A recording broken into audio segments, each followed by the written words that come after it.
Hi friends, ఎలా ఉన్నారు? మనందరికీ ఎన్నో కోరికలు ఉంటాయి. ఇది నాకు దక్కాలి దేవుడా అని ఎంతో భక్తితో కోరుకుంటాం. ఈ ఉద్యోగం నాకు రావాలి, ఈ వస్తువు నాకు దక్కాలి అని మనస్ఫూర్తిగా కోరుకుంటాం. కానీ ఆ కోరిక తీర్చుకునే దారిలో ఎక్కడో తప్పిపోయి ఆ కోరిక మనకి దక్కకుండా పోతుంది. ఎందుకు ఇలా జరుగుతుంది అని అందరూ ఆలోచిస్తారు. ఈరోజు వీడియోలో నేను మీకు ఎలాంటి సీక్రెట్ చెప్తానంటే, ఈ వీడియో మొత్తం చూశాక నా లైఫ్లో ఒక పెద్ద డౌట్ తీర్చేసావు బాబాయ్ అని మీరే అంటారు. అలాగే ఈ వీడియోకి ముఖ్య కారణమైన పుస్తకం పేరు the power of your subconscious mind, written by doctor Joseph Murphy. ఇంకా ఆలస్యం చేయకుండా మొదలు పెట్టేద్దాం పదండి. Why our wishes fail. మనందరికీ తెలుసు, ప్రతి ఒక్కరికి conscious mind and subconscious mind రెండు ఉంటాయి.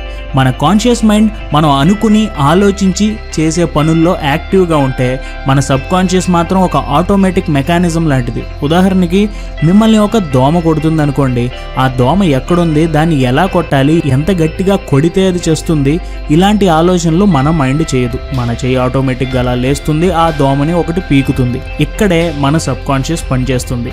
చాలా పనుల్లో మన సబ్ కాన్షియస్ ఆటోమేటిక్గా పనిచేస్తుంది. అలాగే మన కోరికలు అంటే మన విషెస్ ఫెయిల్ అవడానికి, అలాగే మన విషెస్ సక్సెస్ అవ్వడానికి కారణం ఈ సబ్ కాన్షియస్ మైండ్. ఇప్పుడు మీరు ఒక కోరిక కోరుకున్నారు, ఇది నాకు దక్కాలి అని అనుకున్నారు. ఇది మీ సబ్ కాన్షియస్కి వెళ్తుంది. దానికి టార్గెట్ ఏమిటో మీరు ఇప్పుడు చెప్పేశారు. ఇక్కడ దాకా కథ బాగానే ఉంది. ఇక్కడ నుంచే ఇంకొక కథ మొదలవుతుంది. అదేంటంటే, ఒక కోరిక దక్కాలి అని అనుకున్నారు, కానీ ఇక్కడ నుంచి ఎన్నో ఆలోచనలు మొదలవుతాయి. ఇది నాకు దక్కదు ఎందుకంటే, ఇది దక్కడం కష్టం ఎందుకంటే, ఇలాంటి నెగిటివ్ థాట్స్ రావడం మొదలవుతాయి. ఇవన్నీ మన సబ్ కాన్షియస్ రిసీవ్ చేసుకుని దానికి ఇంతకీ నీకేం కావాలో అర్థం కాక ఎలాంటి ప్రయత్నం చేయదు. ఉదాహరణకి మీరు ఒక ఆటో ఎక్కారు. ఆటో అతను ఎక్కడికి వెళ్ళాలి సార్ అని అడిగితే మీరు ఒక 3-4 డెస్టినేషన్స్ చెప్పారనుకోండి, ఆ ఆటో వాడు కన్ఫ్యూజ్ అయిపోయి ఆటో అక్కడే ఉంచి మనల్ని బయటికి దిగమంటాడు. సేమ్ ఇలాగే మీకు కూడా ఏం కావాలి అనేది ఒక క్లారిటీ ఉండాలి. అదే క్లారిటీని మన సబ్ కాన్షియస్కి చెప్పాలి. చెప్పకపోతే మన కథ కూడా ముందుకి కదలదు. అసలు ఎందుకు ఇలా జరుగుతుంది? మనకి ఇన్ని ఆలోచనలు, అందులోనూ నెగిటివ్ ఆలోచనలు ఎందుకు వస్తున్నాయి? ఇది మీకు అర్థం అవ్వాలంటే ఈ పాయింట్ జాగ్రత్తగా వినండి. Good idea versus bad idea. ప్రతి ఒక్కరికి గుడ్ ఐడియాస్ వస్తాయి. ఇక్కడ గుడ్ ఐడియాస్ ఏం సూచిస్తాయంటే, మనలో ఒక క్లారిటీ, పీస్ అండ్ ఫ్రీడమ్ని మన బ్రెయిన్లో ఈ గుడ్ ఐడియాస్ కలిగిస్తాయి. అలాగే ఒకరికి ఒక గుడ్ ఐడియా వచ్చింది అంటే ఆటోమేటిక్గా దాని ఆపోజిట్ బ్యాడ్ ఐడియాస్ కూడా వస్తాయి. అవి వచ్చిన వెంటనే మన మైండ్లో క్లారిటీ పోయి కన్ఫ్యూజన్ మొదలవుతుంది, పీస్ పోయి ట్రబుల్ మొదలవుతుంది, ఫ్రీడమ్ అనేది పోయి ఫెయిల్యూర్ అనేది మన బ్రెయిన్లో కలిగిస్తుంది. The power of your subconscious mind పుస్తకంలో జోసెఫ్ మర్ఫీ ఏమంటారంటే, మీ సబ్ కాన్షియస్కి ఒక ప్రాబ్లమ్ని ఎలా సాల్వ్ చేయాలి అనే ఆలోచననే కలుగ చేయాలి. అంతేగాని ఈ పని చేయకుండా ఎలా తప్పించుకోవాలి అనే ఆలోచనని అసలు ఇవ్వకూడదు. When you are struck in a problem, losers always think about excuses and winners always think about solutions. So మన కోరికని, మన విష్ని దక్కించుకోవాలి అంటే మనం నా వల్ల కాదు, ఈ పని మన వల్ల కాదు, ఇది చాలా కష్టం, రేపు స్టార్ట్ చేద్దాంలే, ఇలాంటి ఎక్స్క్యూజెస్ అంటే ఇలాంటి నెగిటివ్ ఎఫర్మేషన్స్ ఎప్పుడూ మన బ్రెయిన్కి ఇవ్వకూడదు. మన గోల్ మీద ఒక క్లియర్ కట్ ఐడియాతో, మన మీద పూర్తి నమ్మకంతో ఇది సాధించగలను, ఇలాంటి పాజిటివ్ ఎఫర్మేషన్స్ని ఎప్పుడూ రిపీటెడ్గా మనం అనుకుంటూ ఉండాలి. The simple way is always best.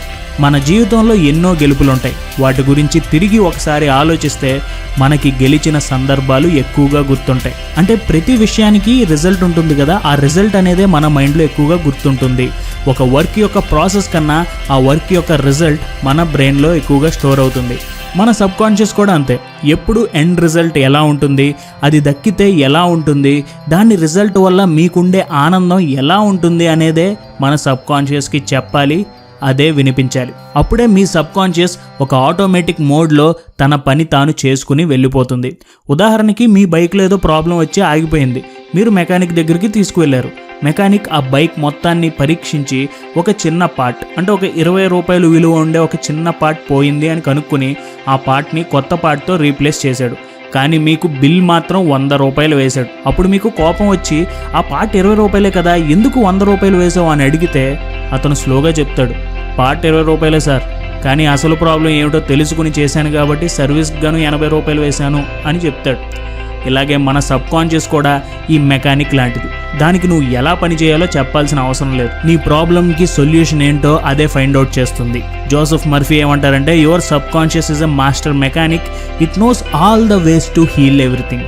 మీ సబ్ కాన్షియస్కి అంతా తెలుసు, ఎలా పని చేయాలి, ఎలా ఆ కోరికని దక్కించుకోవాలి అని మొత్తం తెలుసు. మీరు దాన్ని ఫ్రీగా ఉంచాలి, దానికి ఒక గోల్ ఇవ్వాలి, మిగతాది అదే చూసుకుంటుంది. అందుకే మీ సబ్ కాన్షియస్ అనేది చాలా ముఖ్యం. దాన్ని గనక మీరు నెగిటివ్ ఇమాజినేషన్తో కన్ఫ్యూజ్ చేస్తే మీ సబ్ కాన్షియస్ మీకు హెల్ప్ చేయదు. Disciplined imagination works wonders. యద్భావం తద్భవతి. ఈ సంస్కృత శ్లోకం ఎంతోమంది వినే ఉంటారు. దీని అర్థం ఏంటంటే, ఏమైతే నువ్వు ఆలోచిస్తావో అదే నువ్వు అవుతావు. మన ఆలోచనలు ఎలా ఉంటాయో మన పనులు కూడా అలాగే ఉంటాయి. అందుకే మనం ఏం ఆలోచిస్తున్నాం అనేది చాలా ముఖ్యం. మనం అనుకున్నది మనకి దక్కాలి అంటే దానికి సంబంధించిన పాజిటివ్ థాట్స్ని మనం ఎక్కువగా ఇమాజిన్ చేసుకోవాలి. మన ఇమాజినేషన్ని నెగిటివ్ వైపు వెళ్ళనివ్వకుండా మనకి ఉపయోగపడే విధంగా పాజిటివ్గా మన ఇమాజినేషన్ ఉండాలి. అప్పుడు మన సబ్ కాన్షియస్ మనకి సహాయం చేస్తుంది. మీకు ఇప్పుడు అనిపించవచ్చు, ఇమాజినేషన్ అంతా ఓకే, అసలు ఏ విధంగా అనుకోవాలి, అలా మనం అనుకున్న దాన్ని ఎలా దక్కించుకోవాలి అని మీకు అనిపించవచ్చు. దీనికి జోసెఫ్ మర్ఫీ 3 స్టెప్స్ చెప్పాడు. అవేంటంటే, ఫస్ట్ స్టెప్ సమస్యని గుర్తించు. సెకండ్ స్టెప్ ఆ సమస్యని మీ సబ్ కాన్షియస్కి వదిలేయండి. థర్డ్ స్టెప్ ఆ ప్రాబ్లం సాల్వ్ అయిపోయింది అని బలంగా నమ్మాలి. జోసెఫ్ మర్ఫీ ఏమంటారంటే, మీ సబ్ కాన్షియస్ మైండ్కి చాలా బలమైన హీలింగ్ పవర్ ఉంది అని. ఉదాహరణకి, మీకు హెల్త్ బాగోలేదు, ఏంట్రా ఎలా అయిపోయింది, అసలు నాకు తగ్గుద్దా తగ్గదా, నాకేమైనా సీరియస్ ప్రాబ్లం మొదలైందా అనే ఆలోచనల వల్ల మీరు ఇంకా సమస్యని పెంచేస్తారు. ఇలాంటప్పుడే మీకు ఈ 3 స్టెప్స్ ఉపయోగపడతాయి. ముందు అసలు సమస్య ఏంటనేది తెలుసుకోండి, దాన్ని గుర్తించండి. తర్వాత ఆ సమస్య తీరుతుంది, ఆ సమస్య వెళ్ళిపోతుంది, ఆ సమస్య తగ్గిపోతుంది అని మీ సబ్ కాన్షియస్కి ఈ మ్యాటర్ని వదిలేయండి. తర్వాత చివరిగా ఆ సమస్య సాల్వ్ అయిపోయిందని పూర్తి నమ్మకంతో ఉండండి. This two shawl pass. ప్రతి సమస్య తీరుతుంది అనే బలమైన సంకల్పం మనలో ఉండాలి. ఇక్కడ చాలామంది ఏమనుకోవచ్చు అంటే, ఇలా అయితే అన్నీ అయిపోతాయా, నేను ఆల్రెడీ ఎగ్జామ్స్ రాసేసాను, అసలు సరిగ్గా రాయలేదు, డెఫినెట్గా ఫెయిల్ అవుతాను, కానీ నేను పాస్ అవ్వాలి అని నా సబ్ కాన్షియస్కి చెప్తే రిజల్ట్స్ మారిపోతాయా అని అడుగుతారు. ఇలాంటప్పుడు మనం కొంచెం కామన్ సెన్స్ ఉపయోగించాలని నేను అంటాను. మన కోరికలు కూడా మనం చేసే పనులకి సంబంధించిన దాంట్లో బాగా రాణించాలి, మంచి రిజల్ట్స్ రావాలి అన్నట్టు ఆలోచించాలి. అంతేగాని మనం చేసేసిన పనుల యొక్క రిజల్ట్స్ మారాలి అనేది అసంభవం. నెక్స్ట్ పాయింట్ ఏంటంటే, వై అవర్ విషెస్ ఫెయిల్. ఇప్పుడు ఒక బలమైన వుడెన్ ప్లాంక్ ఉంది, అది కింద వేసి ఎవరినైనా నడవమంటే ఎవరైనా సరే నడిచేస్తారు, అది పెద్ద లెక్కేం కాదు. కానీ అదే వుడెన్ ప్లాంక్ని 2 బిల్డింగ్స్ మధ్యలో వేసి ఎవరినైనా నడవమంటే ఎవరు నడవడానికి ధైర్యమే చేయరు. ఎందుకంటే వాళ్ళ డిజైర్ ప్రకారం వాళ్ళు ఆ వుడెన్ ప్లాంక్ మీద నడవాలి, కానీ వాళ్ళ ఇమాజినేషన్ ప్రకారం వాళ్ళు కింద పడిపోతారు అనే ఆలోచన వాళ్ళని డిజైర్ వైపు వెళ్ళనివ్వదు. When our desire and imagination conflicts with each other, mostly our imagination will win. This is called the law of reverse effect. ఎప్పుడైతే మన డిజైర్ అండ్ ఇమాజినేషన్ ఒకదానితో ఒకటి పోటీ పడతాయో మన ఇమాజినేషన్ గెలుస్తుంది అనేది the law of reverse effect. ఇక్కడ మీ ఇమాజినేషన్ పాజిటివ్గా ఉంటే పాజిటివ్ రిజల్ట్ ఉంటుంది, నెగిటివ్గా ఉంటే నెగిటివ్ రిజల్ట్ వస్తుంది. ఇది మనం గుర్తుంచుకోవాలి. ఇక్కడ జోసెఫ్ మర్ఫీ ఏమంటారంటే, మన డిజైర్ని మనం దక్కించుకోవాలి అంటే మన సబ్ కాన్షియస్ని ఎక్కువగా ప్రెషరైజ్ చేయకూడదు, దానికి ఎఫర్ట్లెస్ వే బెటర్ అని ఆయన ఉద్దేశం. దీనికి ఉదాహరణ చెప్తాను, వినండి. సూర్య ఎగ్జామినేషన్ హాల్లో ఉన్నాడు. ప్రశ్నపత్రంలో అన్ని క్వశ్చన్స్ బాగా తెలుసు, ఒక ప్రశ్నకి మాత్రం సమాధానం ఎంత ఆలోచించినా గుర్తు రావడం లేదు. ఎంతో స్ట్రెస్ చేశాడు, అయినా ఫలితం శూన్యం. ఆన్సర్ షీట్ ఇచ్చేసి బయటకు వచ్చేశాడు. బయటకు వచ్చి పార్కింగ్కి వెళ్లే దారిలో సూర్యకి తాను మర్చిపోయాను అనుకున్న సమాధానం గుర్తొచ్చింది. ఇది మనందరికీ జరిగి ఉంటుంది. మనం ఎప్పుడైతే ప్రెషర్ సిచ్యువేషన్లో ఉంటామో అప్పుడు మన సబ్ కాన్షియస్ సరిగ్గా పనిచేయదు. ఎప్పుడైతే దానికి ఎలాంటి ప్రెషర్ ఉండదో అప్పుడు సబ్ కాన్షియస్ సరిగ్గా యాక్యురేట్గా పనిచేస్తుంది. అందుకే సబ్ కాన్షియస్ మైండ్కి ఎఫర్ట్లెస్ వే ఈజ్ బెటర్. ఎప్పుడైతే ప్రెషర్ అప్లై చేస్తామో అప్పుడు the law of reverse effect పనిచేసి మనకి గుర్తుకు వచ్చే ఛాన్సెస్ తగ్గిపోతాయి. ఇంకా లాస్ట్ పాయింట్. ఈ పాయింట్తో మీ అందరికీ ఒక కోరికని అసలు ఎలా కోరుకోవాలి, ఆ అనుకున్న కోరికని ఎలా దక్కించుకోవాలి అనేది క్లియర్గా అర్థమైపోతుంది. అందుకని కొంచెం జాగ్రత్తగా వినండి. How to make your wishes true. మనం ఆల్రెడీ డిజైర్ ఇమాజినేషన్ గురించి తెలుసుకున్నాం. ఈ పాయింట్లో మనం ఆ డిజైర్ అండ్ ఇమాజినేషన్ ఉపయోగించుకుని ఎలా మనం అనుకున్నది దక్కించుకోవచ్చో చూద్దాం. డిజైర్ అంటే మనకి ఇది కావాలి, ఇది సాధించాలి అని అనుకునే కోరిక.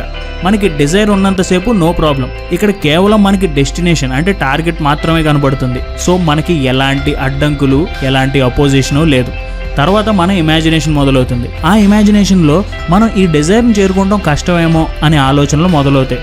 There is no opposition till you create one. అంటే మనకి అసలు లేని కష్టాలు, మనకి అసలు లేని అడ్డంకుల్ని మన ఇమాజినేషన్లో మనమే క్రియేట్ చేసి మన డిజైర్ని మనమే సాధించకుండా ఆగిపోతాం. దీనికి జోసెఫ్ మర్ఫీ ఒక బలమైన కాన్సెప్ట్ చెప్పారు. ఇది మీకు అర్థమైతే మీ జీవితమే మారిపోతుంది. జోసెఫ్ మర్ఫీ దగ్గరికి షారా అనే మిడిల్ ఏజ్డ్ లేడీ వచ్చింది. ఆవిడికి సంబంధించిన ఒక ల్యాండ్ ఏదో గొడవల్లో ఉంది. కోర్టులో అదొక తలనొప్పి కేసుగా ఈవిడికి మారింది. దానివల్ల ఆవిడికి మనశ్శాంతి లేకుండా పోయింది.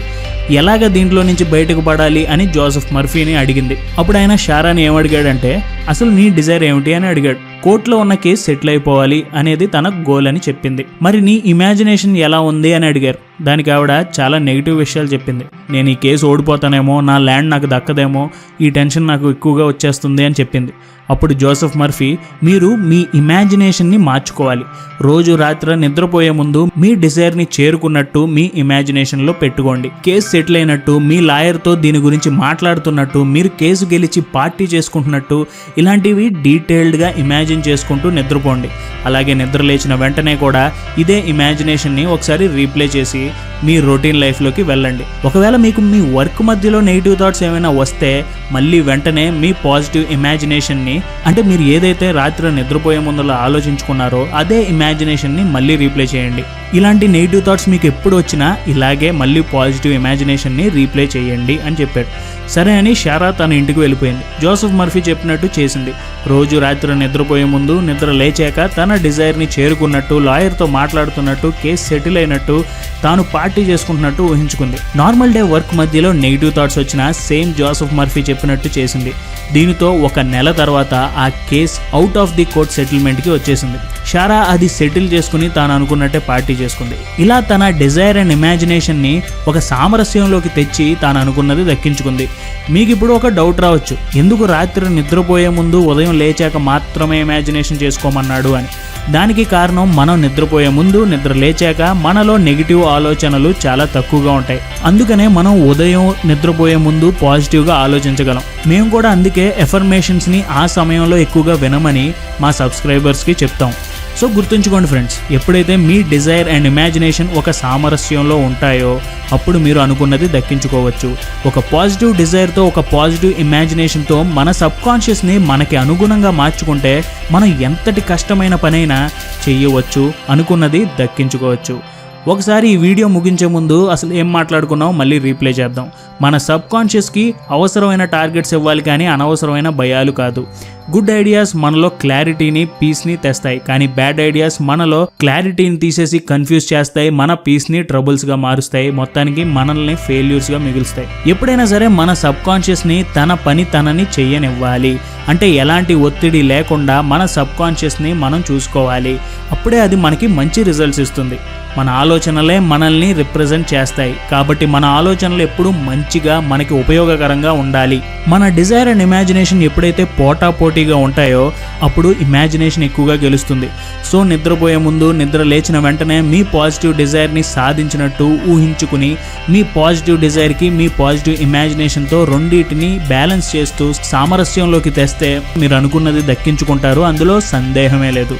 The true sign of intelligence is not knowledge but positive imagination. And మీకు ఈ వీడియో ఎలా అనిపించింది అనేది మాకు కామెంట్స్లో తెలియజేయండి. Thank you for watching our video. జై హింద్.